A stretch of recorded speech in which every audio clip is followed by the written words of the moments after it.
শ্রী শ্রী ঠাকুর এবং তার লীলা সঙ্গিনী শ্রী শ্রী বড়মার দিকে যদি আমরা ভালোভাবে খেয়াল করে দেখি যে তারা ছোটবেলা থেকে সুস্বাস্থ্যের অধিকারী ছিলেন।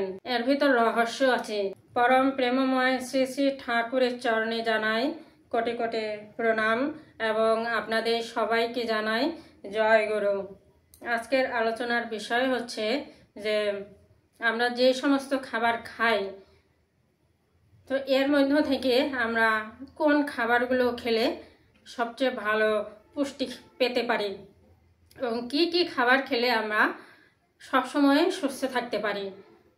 তো ঠাকুর কিছু খাবারের তালিকা করেছেন যে খাবারগুলো খেয়ে মানুষ সুস্থ থাকতে পারে এবং তার যথেষ্ট পুষ্টিটা সে সমস্ত খাবার থেকে নিতে পারে। তো এই সম্পর্কেই আজকে আলোচনা। শ্রী শ্রী ঠাকুর এবং তার লীলা সঙ্গিনী শ্রী শ্রী বড়মার দিকে যদি আমরা ভালোভাবে খেয়াল করে দেখি যে তারা ছোটবেলা থেকে সুস্বাস্থ্যের অধিকারী ছিলেন। তারা এত সুন্দর স্বাস্থ্য, সবল, এত সুঠাম দেহ কিভাবে পেয়েছিলেন? এর ভিতর রহস্যটা কি? এর ভিতর রহস্য আছে।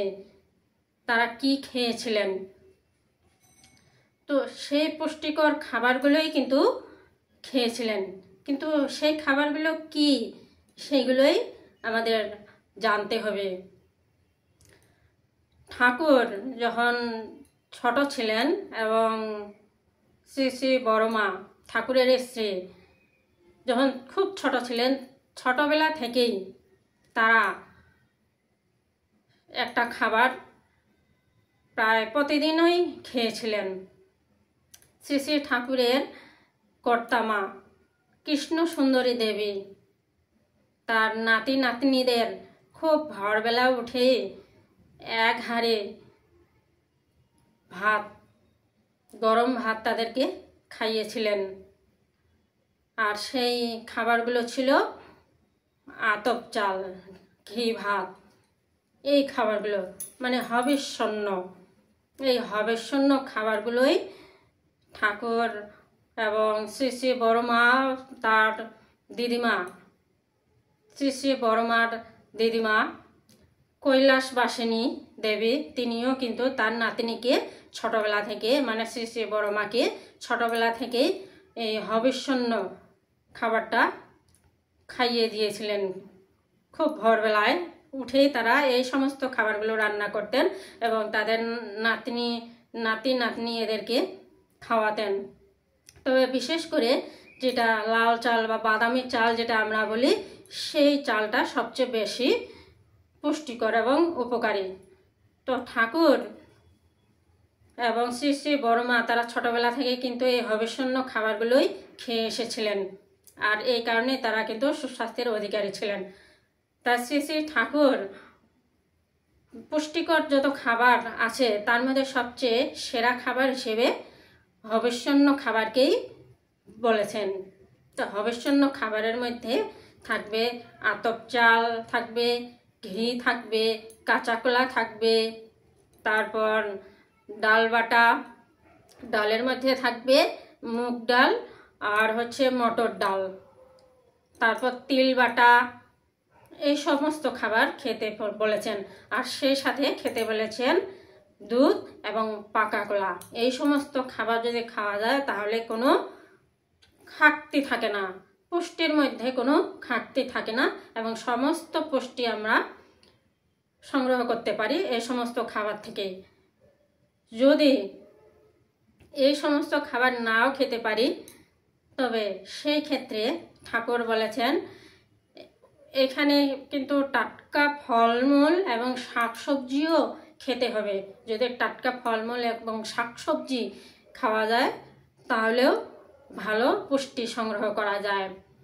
তো শ্রী শ্রী ঠাকুর বলেছেন যে যারা খুব পরিশ্রম করে, যারা ঠিকমতো নাম ধ্যান করে এবং যাদের মানসিক শান্তি আছে, তারা শুধুমাত্র ডাল ভাত খেয়েই সুস্থ থাকতে পারেন এবং এখান থেকেই শুধু ডাল ভাত থেকে যথেষ্ট পুষ্টি নিতে পারেন।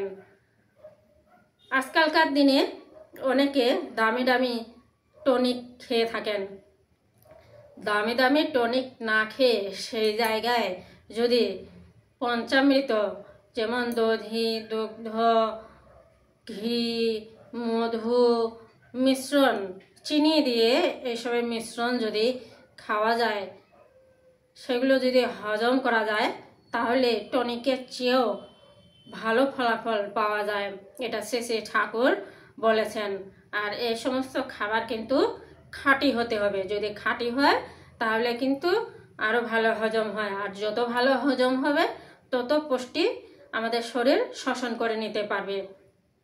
তবে খাওয়ার ব্যাপারে আপনি যাই খান না কেন, আপনার যদি মানসিক শান্তি যদি না থাকে, আপনি যদি মন ঠিক রাখতে না পারেন, তাহলে আপনি যাই খান না কেন আপনি সুস্থ থাকতে পারবেন না। যদি শুধুমাত্র ডাল ভাত খান এবং আপনার মনে যদি শান্তি থাকে, আপনি যদি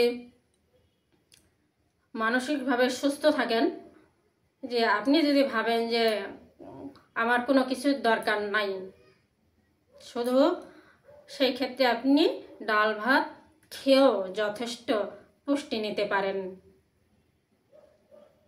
কোনো দামি দামি খাবারের প্রয়োজন নাই, খুব সস্তা খাবারগুলোতেই আমরা যথেষ্ট পুষ্টি নিতে পারি।